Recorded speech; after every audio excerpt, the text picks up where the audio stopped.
Good evening. Another tragedy has struck Pakistan as terror rears its ugly head once again. A deadly blast ripped through a security checkpoint in North Waziristan earlier today, claiming the lives of 6 soldiers and injured more than a dozen others. The Tehreek-e-Taliban Pakistan, or TTP, has claimed responsibility for the attack, one in a series of assaults that have intensified in recent months. This is what the TTP does. A group that thrives on chaos, targeting Pakistan's security forces, civilians and infrastructure, all while pretending to fight for a cause. Since its resurgence, the TTP has carried out over 200 attacks, mostly in Khyber Pakhtunkhwa and Balochistan. Its goal? To destabilize Pakistan and reassert control in tribal regions. But the TTP is not alone in this mission. It shares deep ties with the Afghan Taliban, its ideological twin across the border.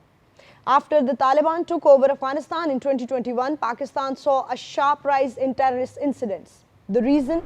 The Afghan government refuses to act against TTP sanctuaries in its territory. Instead, it offers them protection, allowing them to regroup, rearm and launch cross-border attacks into Pakistan. Afghan soil is now a breeding ground for militants who kill Pakistan's soldiers while its government conveniently looks the other way.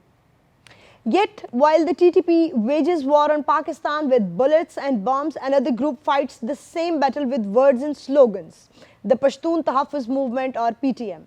It brands itself as a peaceful rights movement, but its actions tell a different story. The PTM emerged in 2018, gaining traction after the killing of Naqibullah Masood in Karachi.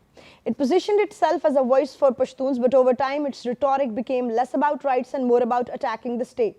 In the last 2 years, the PTM has grown increasingly aggressive, openly challenging Pakistan's security forces while conveniently ignoring the bloodshed caused by the TTP and its Afghan allies. Where does PTM's funding come from? That's a question many have asked, and the answers are concerning. Reports suggest financial support from foreign elements, including hostile intelligence agencies that benefit from Pakistan's instability. Leaked documents indicate links between PTM figures and Indian-backed networks funneling money through Afghanistan. Further evidence that the so-called movement is just another pawn in a larger game. The contradictions with PTM's stance raise serious concerns. It speaks of oppression, but rarely, if ever, acknowledges the violence inflicted by groups like the TTP. The very forces responsible for years of suffering in Pashtun regions. It advocates for human rights, yet remains notably silent when Afghan-based militant targets innocent Pakistanis. And while it claims to represent Pashtuns, its actions seem to align with those who have historically brought instability to their land. The reality is more complex than the narrative PTM promotes. The very institution it criticizes, Pakistan's security forces, are the ones making the ultimate sacrifices to safeguard these regions. Meanwhile, the same elements PTM refuses to confront continue to sow destruction, undermining the stability and peace that the people of these areas deserve. At a time when Pakistan is actively working to counter terrorism, it is essential to distinguish between genuine concerns and narratives that serve a different agenda.